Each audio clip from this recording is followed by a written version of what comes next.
오늘 우리에게 주신 하나님의 말씀을 함께 봉독하겠습니다. 구약의 말씀 요엘서 2장 28절부터 30절까지 말씀입니다. 이 말씀 봉독할 때 우리를 향한 하나님의 음성이 들려지기 바랍니다. 다 같이 한 목소리로 합독하시겠습니다. 그 후에 내가 내 영을 만민에게 부어주리니 너희 자녀들이 장래일을 말할 것이며 너희 늙은이는 꿈을 꾸며 너희 젊은이는 이상을 볼 것이며 그때에 내가 또 내 영을 남종과 여종에게 부어줄 것이며 내가 이적을 하늘과 땅에 베풀리니 곧 피와 불과 연기 기둥이라. 아멘. 네, 오늘 성서의 영웅 시간은 요엘에 대해서 생각해 보려고 합니다. 요엘은 우리가 잘 아는 사람이죠. 많이 이용하고요. 사실 요엘은 많은 사람들에게 영향을 준 그런 선지자입니다. 이사야에게 영향 줬고요. 에레미야에게도 영향을 줬습니다. 신약 성경으로 넘어가면 베드로가 또 이것을 인용하고요. 또 요한도 인용을 하고 우리가 잘 아는 사도행전에 나오는 얘기들, 성령의 역사들, 그때 이용하죠. 그래서 누가까지 영향을 준 많은 좋은 영향력을 끼친 예언자라고 말할 수 있습니다. 오늘 이 말씀을 통해서 우리에게도 그 요엘의 좋은 영향이 끼쳐져서 우리도 꿈을 꾸고 이상을 보고 내일을 말하는 예언을 하는 하나님의 사람들 되기를 바랍니다. 이 요엘에 대해서는 성경에는 그렇게 많은 소개를 하고 있지는 않습니다. 요엘 자체가 누군가 하는 것은 조금 깊은 연구가 필요한데 자료가 별로 없습니다. 부두엘의 아들이라 그랬는데 부두엘이라는 말은 그의 아버지인데 말의 뜻은 하나님은 성실한 사람이에요. 성실한 분이다, 그런 얘기입니다. 이 사람은 굉장히 신실했던 사람인 것 같아요. 이름만 본다면 그의 아버지가 신실했으니까 요엘도 신실하게 자랐을 것 같아요. 착하고 충성되고 경건하고 그런 가정에서 자랐을 거다, 그런 생각을 해봅니다. 그래서 그냥 학자들은 그 정도 자료만 가지고 추측을 합니다. 또 그가 쓰는 많은 단어들이 제사에 대한 얘기들이 나오고 또 성전에 대한 얘기가 나오니까 그는 어쩌면 성전에서 일하는 사람, 즉 제사장 그런 출신이 아닌가 추측은 해봅니다. 그러나 정확히는 잘 모릅니다. 그런데 그가 어떤 사람이냐 하는 것보다 더 중요한 것은 그가 그 시대에 어떻게 쓰임받았는가, 그는 무엇 때문에 예언자가 되었는가, 또 기록에 남겨서 오늘 우리에게 하나님의 말씀을 어떻게 들려주기로 하는가, 그게 더 중요하겠죠. 오늘 말씀을 통해서 그 요엘이 가진 마음, 그것을 이해해보고 우리도 하나님의 사람으로서 이 시대를 어떻게 살아갈 건가 한번 고민해보는 시간이 됐으면 좋겠습니다. 요엘이란 말의 뜻은 그 자체로는 여호와는 하나님이십니다, 그런 뜻입니다. 엘리야하고 이름이 똑같습니다. 엘리야라는 말도 여호와는 하나님이십니다 라는 뜻입니다. 엘리사는 여호와는 구원이십니다, 이렇게 좀 다릅니다. 그런데 요엘과 엘리야는 사뭇 비슷합니다. 오늘 말씀을 통해서 우리를 향한 하나님의 음성이 들려지기를 바랍니다. 우리 옆에 분 권면하시고 말씀 듣겠습니다. 하나님은 첫 번째 생각할 것은 그가 고통 속에서 하나님의 말씀을 호소한 사람이라는 겁니다. 구약의 선지자들을 유형을 보면 기적을 행한 사람과 말씀만 전한 사람으로 딱 나눠볼 수 있습니다. 기적을 행한 사람들, 우리가 잘 아는 사람들이 있죠. 엘리야나 엘리사나 이런 사람들 말이죠. 모세까지 선지자로 본다면 모세도 이적과 기사를 보여준 사람 아닙니까? 그런데 참 이상하게도 그 예언서들 중에서 기적과 이사를 행한 사람들은 대개 다 북쪽에다가 그런 것을 행합니다. 북이스라엘. 남쪽에는 그런 이적과 기사를 행한 사람이 거의 없습니다. 주로 말씀을 선포하는 선지자들이 남쪽 유다에 많았습니다. 제일 처음에 말씀으로 선포한 사람은 오바댜입니다. 오바댜. 근데 말씀 선지자 오바댜는 남쪽 유다에 얘기한 게 아니고 에돔에다가 그걸 선포하거든요. 그러니까 조금 또 다릅니다.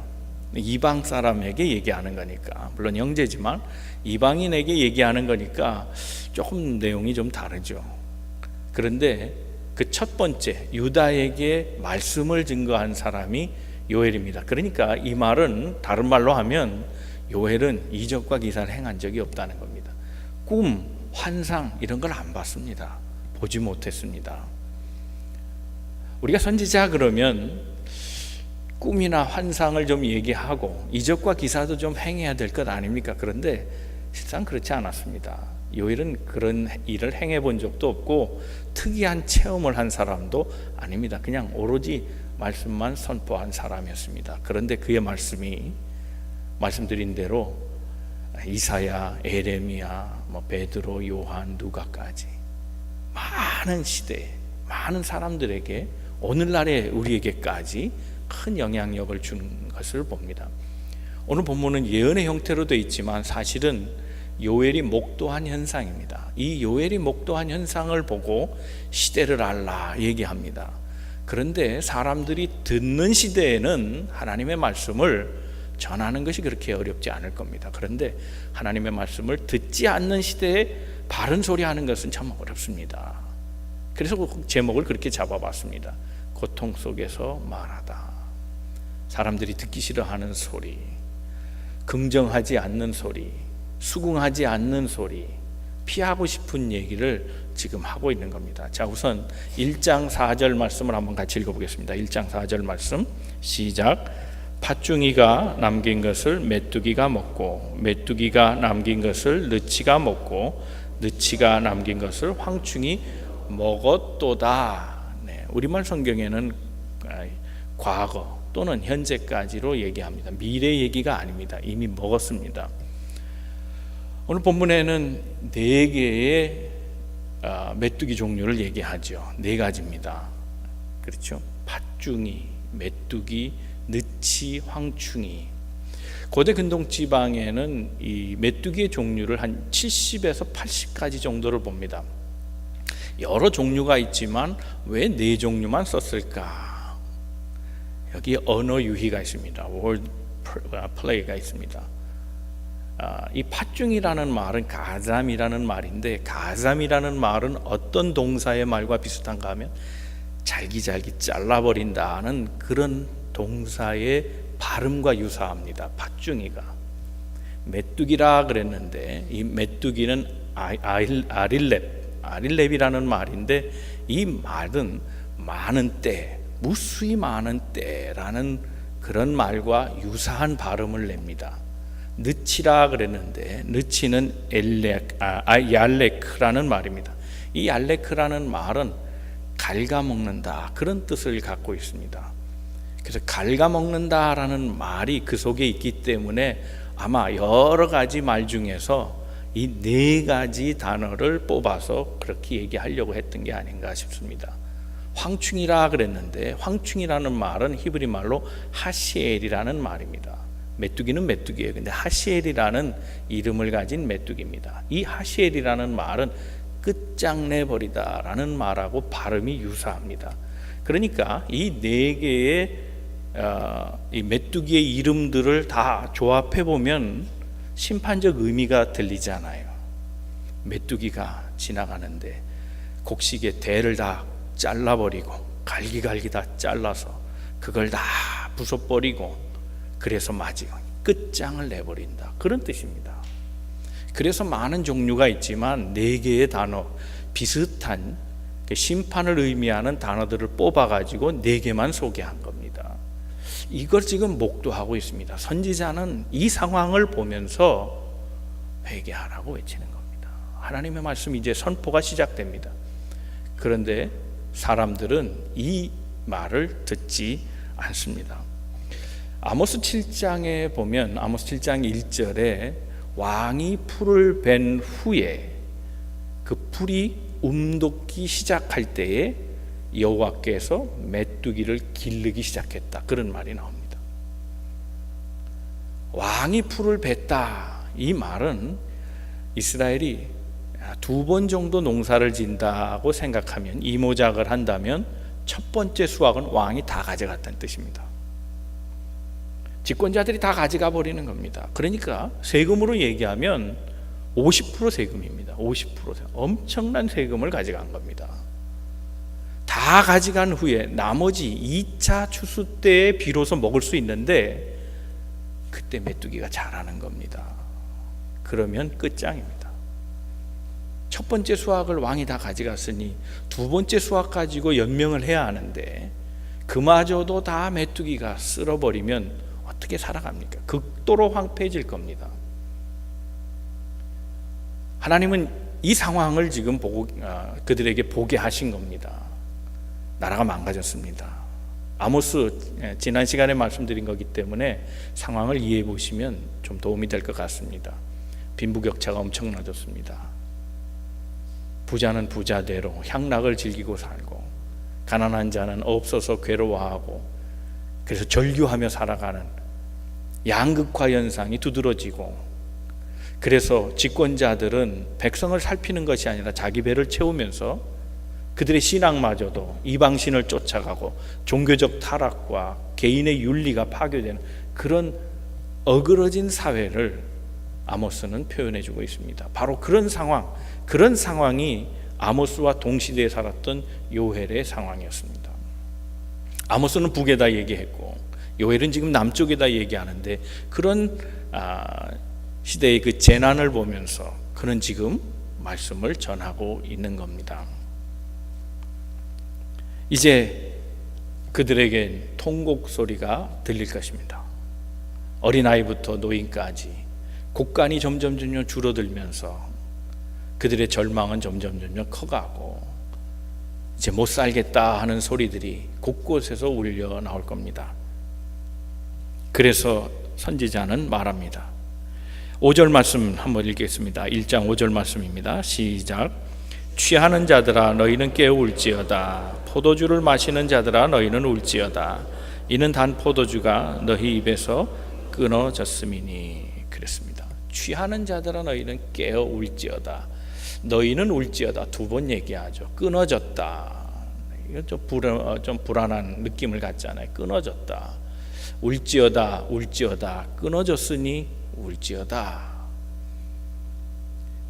이 말은 울어도 시원찮다는 의미를 포함하지 않겠습니까? 지금 울어도 시원치 않아. 그런데 너희는 지금 울고 있지 않다는 겁니다. 왜요? 취해 있기 때문에.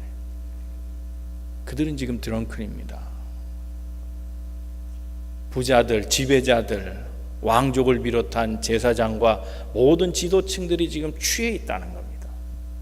지금 울어도 시원치 않을 판에 취해가지고 재앙이 지금 다가오고 있는데도 너희는 알지 못하고 있다고 얘기합니다. 자, 그런데 예언자가 느끼는 지금 현재의 상황과 집권층이 느끼는 현재의 상황은 매우 다릅니다. 온도 차이가 너무 큽니다. 자, 요엘의 때는 요시아의 때라 그렇게 얘기합니다. 요시아의 때는 이스라엘에게는 많지 않은 황금기 중에 하나였습니다. 히스기야 때 종교개혁을 일으키면서 그들은 하나님 앞에 정신 차리는 시간을 보냈고 그때 하나님 그들을 축복해 줬습니다. 히스기야보다 더하지는 못했지만 그래도 준수할 정도로 종교개혁을 한 사람이 요시아입니다. 요시아는 어릴 때 집권을 했기 때문에 보호가 필요했습니다. 그의 친척 여호야다 제사장이 섭정을 대신해 줍니다. 뒤에서 관리를 해주는데 여호야다가 제사장이었기 때문에 먼저 종교 청소를 합니다. 산당을 파괴시키고 하나님의 전을 세우고 그 전을 세우기 위해서 세금을 거두고 그래서 뭔가 되는 것처럼 보였습니다. 가장 풍요했던 시기입니다. 적어도 BC 8세기에는 이 이스라엘 땅에는 풍요가 있었습니다. 그런 시대에 지금 회개하라는 것은 말이 되지 않는 소리입니다. 우리만큼 지금 부강한 시절이 어디 있는가? 우리만큼 지금 번성해가고 있는 때가 언제였는가 말이에요. 지금 왜 우리 보고 회개하라고 하는가? 오히려 요엘은 공격을 당할 뿐이었습니다. 그러나 요엘은 얘기합니다. 이스라엘 백성에게는 외형적인 모습이 아니라 외형적 부흥이 아니라 내면의 부흥이 일어나야 된다고 강조하는 겁니다. 속사람이 변해야 되는 거 아닌가 하는 겁니다. 정신이 바뀌어야 되는 거 아닌가 그런 얘기입니다. 그래서 이스라엘이 정말 번영을 맞이할 때는 겉의 화려함, 경제적 부여로 인해서 사치를 누리고 풍요를 누리는 그것이 아니고 하나님에게로 돌아가는 것이다 얘기하고 있습니다. 포도주에 취한 자가 누굽니까? 귀족들 아닙니까? 저는 이 말씀을 보면서 그런 생각을 해봤습니다. 누가 경고를 더 크게 받을 것인가? 누가 더 징벌을 많이 받을 것인가? 마지막 때 여호와의 그날, 심판의 날이 되면 누가 더 하나님 앞에 매를 많이 맞을까? 저는 세상 사람들보다 그리스도인이 더 큰 책임을 추궁받을 것 같고, 그리스도인들 중에서도 직분자들이 더 큰 책임을 물을 것 같고, 그 중에서도 아마 목사 장로가 더 큰 책임을 추궁받을 것 같습니다. 오늘 본문은 가난한 자에게 책임을 묻지 않습니다. 부자에게 책임을 묻습니다. 지도층에게 책임을 묻습니다. 너희들이 지금 회개하고 반성하고 울부짖어도 시원찮을 판에 취했느냐? 깰지어다. 깰지어다. 그리고 울어라. 제발 좀 울어라. 그랬습니다. 사랑하는 성도 여러분, 오늘 우리가 그래서 죄송합니다. 제가 좀 그렇거든요. 언제적 울어보셨습니까? 여러분, 우리의 울음이 끝인 시간이 언제입니까? 우리가 하나님 앞에 믿음 생활하면서 늘 기쁘고 감사한 일만 있는 건 아니잖아요. 만약 우리의 속사람의 회개가 진정으로 따르지 않는 신앙생활이라면 오늘 우리는 정말 이 말씀을 당대에 저들이 들어야 될 것이 아니고 오늘 우리가 들어야 될 말씀이 아닌가 그런 생각을 해봅니다. 말라있는 내 눈물, 도무지 회개할 것이 발견되지 않은 완악하고 견고한 우리들, 마음의 진이 단단해서 그 어떤 말에도 자극이 되지 않고 우리의 심령은 이미 굳을 대로 굳어버리고 말라버릴 대로 말라버려서 눈물이 없는 그런 신앙하고 있는 건 아닌지, 우리의 마른 눈물을 적실 때가 됐습니다. 이 시대를 보면서 한국의 정치 보고 군사적 상황을 보고 이 미국의 타락한 모습을 보면서 우리 젊은이들이 죽어가고 있는 모습을 보면서 오늘 교회들이 쇠락해가는 모습을 보면서 우리가 울어본 적이 언제입니까? 우리가 회개하고 눈물을 흘리며 기도해 본 적이 언제냐? 이 말씀이 오늘 우리에게 주어진 하나님의 음성이 되길 바랍니다.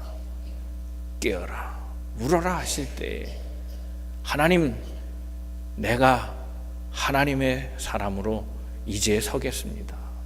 제 잘못입니다. 나의 완악함이 있었고 나의 불충함이 있었습니다.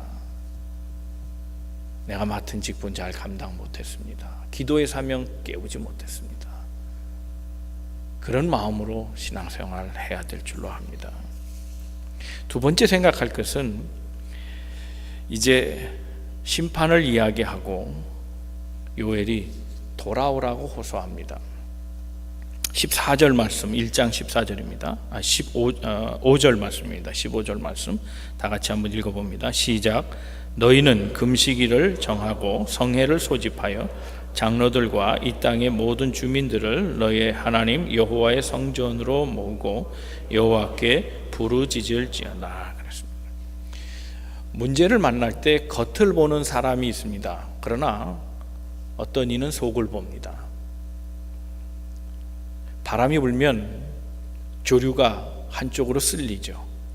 물결이 한쪽으로 몰립니다. 그러나 물은 바람으로 움직이는 게 아니고 조류의 흐름으로 가는 겁니다. 겉에 드러난 현상을 보는 사람이 있습니다. 그러나 그 현상을 가져온 원인을 보는 사람들이 있습니다. 요엘이 바로 그런 사람입니다. 풍요의 시대였지만 그들의 모습, 속은 썩어 있고 타락해 가고 있고 그들의 타락한 마음이 그들의 정치와 경제 모든 상황들을 다 뒤틀어 버렸다는 사실을 요엘이 보게 된 겁니다. 그래서 성회를 소집해서 장로들과 이 땅의 모든 주민들을, 지도자부터 시작해서 다 모아서, 그래서 하나님 앞에 부르짖으라고 호소하고 있습니다. 모두의 잘못이라고 얘기합니다. 요엘 2장 11절 이하의 말씀을 한번 읽어봅니다. 시작.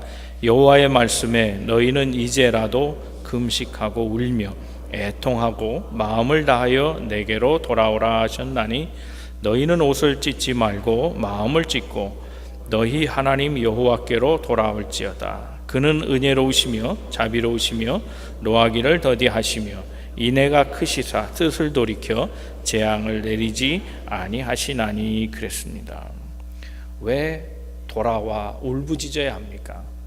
왜 금식하고 옷을 찢으면서 회개하는 것보다 마음을 찢으면서 회개하라 이렇게 말씀하고 계십니까?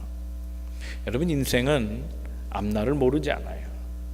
내일을 모르기 때문에 하나님께 의지하고 구해야 합니다. 우리가 내일을 주관할 수 있고 알 수 있다면 얼마나 좋겠습니까? 전도서 7장 14절 말씀에 보면 형통한 날에는 기뻐하고 슬픈 날에는 생각하라 그랬거든요.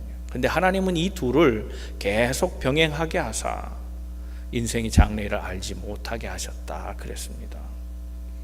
우리 일은 모릅니다. 그러므로 때가 주어졌을 때 한번 생각해 보는 게 적어도 도움은 되지 않겠어요? 꼭 그렇지는 않을 수 있겠죠. 내가 만나는 시험, 그것이 꼭 불운한 것은 아닐 겁니다. 죗값으로 받는 일은 아닐 겁니다. 그렇지만 한번 생각해 보는 것은 손해나는 일이 아닙니다. 공고한 날이 지금 닥쳤는데 지금 2중 3중고로 계속해서 메뚜기 떼가 철마다 지금 풀을 베어먹고 곡식이 못 자라게 하는데, 이러한 때에 부유층은 여전히 나는 돈이 있다고 계속 흥청망청 하고 있다면 너희들에게 곧 재난의 날이 다가올 거다 하는 거예요. 문 앞에 엎드린다 그랬습니다. 그러므로 정신 차리고 금식의 날을 선포하고 기도하라는 겁니다. 그런데 요엘이 당부하는 게 있습니다. 이제는 제발 옷은 찢지 말라 얘기합니다. 마음을 찢어라 그렇게 얘기합니다. 옷을 찢는다는 말이 뭡니까? 형식적인 회개하지 말라는 겁니다. 형식적인 회개가 뭡니까? 혹 우리는 그렇게 기도하지 않습니까? 용서할 마음도 없는데 주님 한 주간 우리 이웃을 사랑하지 못한 것 용서해 주시고, 용서할 마음도 없으면서 사랑하지도 않으면서 말로는 그렇게 하고 있지 않습니까? 주님 우리가 충성하게 해주시옵소서. 충성하지도 않으면서 매번 같은 얘기만 계속 좋은 기도만 하고 있지 않습니까? 옷을 찢지 말라는 말은 옷이라는 의미의 거기에 뜻이 담겨져 있습니다. 옷은 벗고 입기가 쉽잖아요. 옷 한 벌 찢어지면 또 어때요? 또 있는데, 그런 형식적인 회개, 반복적인 회개, 습관적인 회개, 쉬운 회개 하지 말라는 겁니다.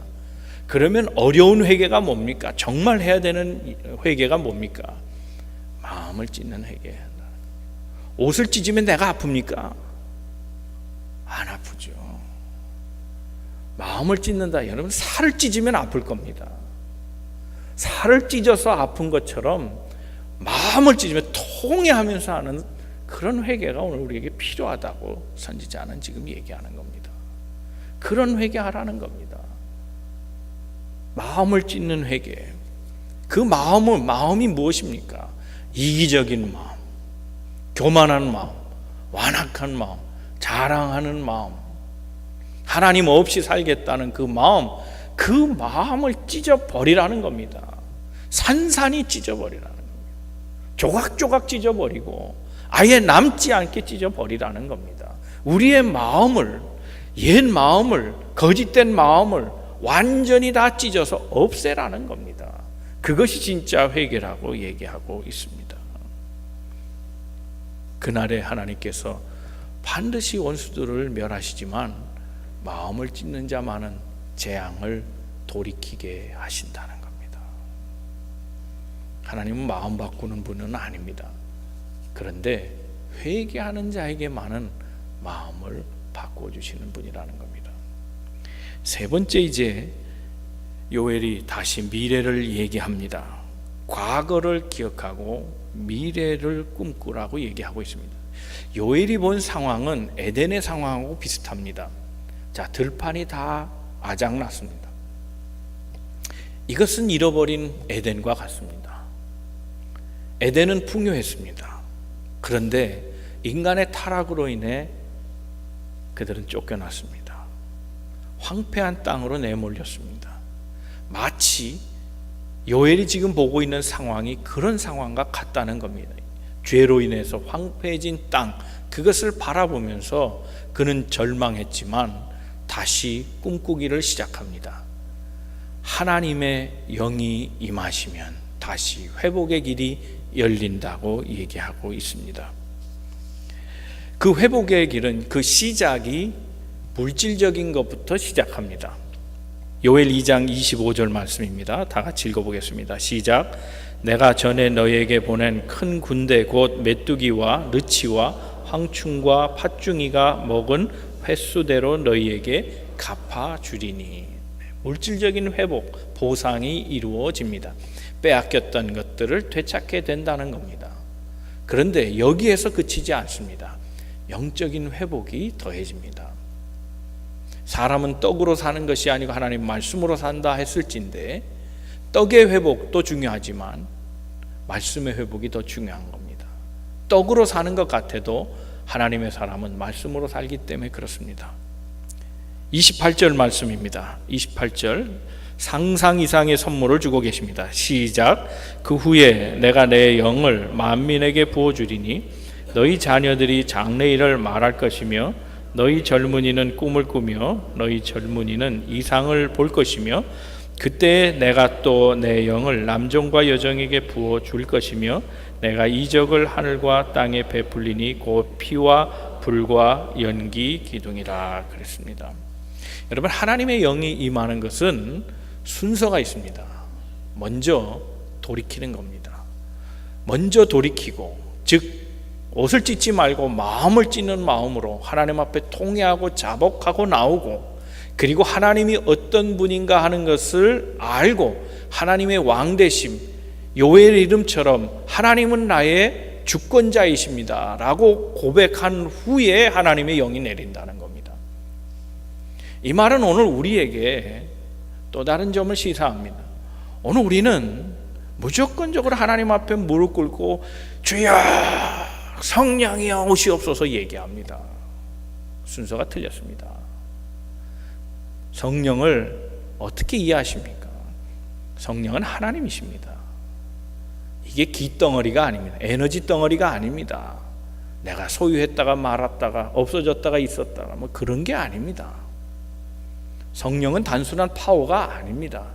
뭘 달라고 해서 하나님이 그냥 주는 게 아닙니다. 성령 자체가 하나님이십니다. 하나님은 인격이십니다.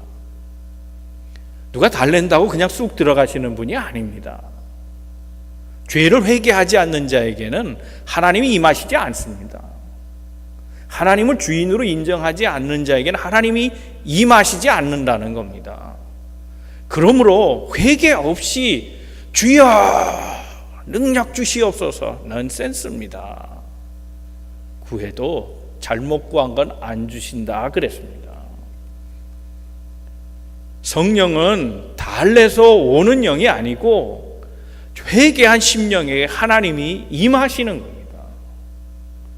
회개 먼저입니다. 그러면 하나님이 우리의 마음문을 열고 들어오시는 것이지, 달래서 오시는 분이 아니고 구해서 얻어지는 것이 아니고 소원한다고 하나님이 주시는 것이 아니라는 겁니다. 그러므로 회개가 먼저입니다. 그런데 하나님의 영이 임하면 어떤 현상이 일어나느냐? 예언, 환상, 꿈, 이런 역사가 일어난다는 겁니다. 어린아이들, 젊은 세대들, 영거 제너레이션들에게는 예언을 한다 그랬습니다. 예언을 한다는 말은 미래를 얘기한다는 거겠죠. 쉽게 얘기하면, 이거 어렵게 설명할 필요는 없고요. 쉽게 설명하면 이렇습니다. 나는 앞으로 대통령이 될 거야. 이게 미래를 얘기하는 예언입니다. 그런데 하나님의 영이 임하면 자기가 생각하지 않던 미래를 얘기하게 된다는 겁니다. 여러분의 자녀들이 미래를 예언하는 하나님의 사람 되기를 주님의 이름으로 축원합니다. 여러분 자녀들 뭐가 되기를 원하고 있습니까? 내가 무엇을 하겠다는 그런 꿈보다는, 워너비가 아니고 하나님이 꿈을 주셔서 그 일을 이룰 사람으로 하나님의 일을 얘기할 수 있는 사람이 돼야 된다는 겁니다. 하나님의 영이 임하면 그들도 그들이 알 수 없는 미래에 대해서 얘기합니다. 나는 이런 일을 하겠습니다. 깜짝 놀랄 일을 하게 된다는 겁니다. 어린아이에게는 미래가 늘 불안합니다. 그런데 이 미래가 결정되는 아이는 불안해하지 않습니다. 그 목표를 향해서 나아가게 되어 있습니다. 그래서 아이들이 미래를 말하고 사는 건 매우 중요합니다. 미래를 갖게 하십시오. 미래를 갖게 할 때 아이들은 곱게 자랍니다. 곁길로 가지 않습니다. 정진하고 노력합니다. 내일에 대해서 불안해하기 때문에 갈팡질팡하고 의욕도 상실하고 부딪히고 좌절하고 깨지는 겁니다. 노인은 어떻습니까? 노인은 오늘 본문에 보면 꿈을 꾼다 그랬습니다. 노인은 꿈을 점점 잃어버리는 세대입니다. 왜냐하면 기회가 많지 않고 시간이 없기 때문에 그렇습니다. 그래서 꿈을 꾼들 그것을 이룰 수 있는 그런 기회조차 주어지지 않고 너무나 부족한 시간 때문에 아예 꿈꾸기를 포기하고 살아가게 되어 있습니다. 그런데 노인이 꿈을 꾼답니다. 생각해 보니 꿈을 꾸면 그럼 기회는 생기는가? 그런 것도 아닌 것 같습니다. 현실은 그렇지 않습니다. 꿈을 꾸면 그러면 시간은 또 더 늘어나서 장수하게 되는가? 그것도 개런티가 안 됩니다. 그런데 왜 노인이 꿈을 꾸는 게 중요한가? 여러분, 우리 교회 생활을 봐서도 그렇습니다. 교회 어른들이 우리 교회는 될 것 같아, 잘 될 것 같아, 이런 노인들이 꿈꾸는 언어가 나오면 됩니까? 안 됩니까? 됩니다. 그런데 노인들의 입에서 우리 교회는 좀 안 되는 것 같아, 틀렸어 라는 말이 나오면 교회는 안 됩니다. 그래서 노인이 꿈을 꾸는 것은, 이것은 믿음에서 나오는 꿈이라는 걸 알 수 있습니다. 그래서 노인들은 자꾸 꿈을 꿔야 합니다. 그 꿈 얘기를 많이 해줘야 합니다. 우리 교회는 잘 될 것 같아, 하나님이 도와주시는 것 같아, 하나님이 이끄시는 것 같아, 이런 꿈을 자꾸 얘기해 줘야 교회가 되는 겁니다. 사랑하는 우리 연로하신 많은 분들, 이런 꿈을 꾸시기를 주님의 이름으로 축원합니다. 노인들이 꿈을 꾸는 교회가 좋은 교회입니다. 그런데 문제는 젊은이입니다. 젊은이들은 꿈을 실제화하고 현실화해야 될 사람들입니다. 그러면 오늘의 우리 교회의 젊은이들이 과연 그 꿈을 이룰 수 있는 장을 갖고 있는가 말이죠. 실제적으로 저들은 꿈을 꾸며 그 꿈대로 살아가고 있는가를 우리는 체크해 줘야 합니다. 그들이 내일에 대해서 확신이 없고 오늘 그 꿈을 만지고 있지 않다면, 탱저블한 꿈으로 구체적해가면서 그 꿈대로 향하고 하나님의 뜻을 이루기 위해서 날마다 전진하고 있지 않다면 우리는 내일이 없습니다. 나는 우리 교회가 하나님의 영으로 채워지는 그런 교회 되기를 원합니다. 그래서 어린아이는 미래에 대해서 자기의 꿈을 얘기하고, 젊은 세대는 그 어릴 때 말한 꿈을 현실화하고 그 꿈을 이루는 작업을 하고 있고, 노인들은 더 큰 꿈을 꾸며 축복해주는 그런 교회, 그런 교회가 하나님의 영이 임한 축복의 교회인 줄로 믿습니다. 사랑하는 성도 여러분, 이제 말씀을 정리합니다. 요엘은 쓴소리했던 사람입니다. 좋은 말만 하고 살아갈 수는 없습니다. 시대의 분별을 하나님께서 내게 지혜를 주셔서 갖게 하셨다면 그 말씀을 선포하고 살아가야 합니다. 그래서 사람들을 깨워야 합니다. 무딘 사람들에게 하나님의 말씀을 전해줘야 합니다. 가르쳐야 합니다. 외쳐야 합니다. 우리 교회가 회개의 운동이 일어나기를 바랍니다. 겉으로 외형적으로 성장한다고 좋은 교회는 아닙니다. 마음을 찢는 교회, 그래서 하나님 앞에 바로 서려고 몸부림치는 교회가 하나님의 은총 가운데 세워질 겁니다. 그렇게 몸부림치는 교회에 하나님께서 새 영을 부어주셔서 그 영으로 살게 하실 겁니다. 꿈을 꾸고 예언을 하고 그리고 환상을 보는 교회로 인도해 주실 것입니다. 과거의 이야기가 아니라 오늘의 이야기요, 내일을 말할 수 있는 우리 교회 되어서 요엘의 말씀을 마음에 새기고 날마다 새 영으로 충만한 우리 교회 되기를 주님의 이름으로 축원합니다. 기도하겠습니다. 우리 한번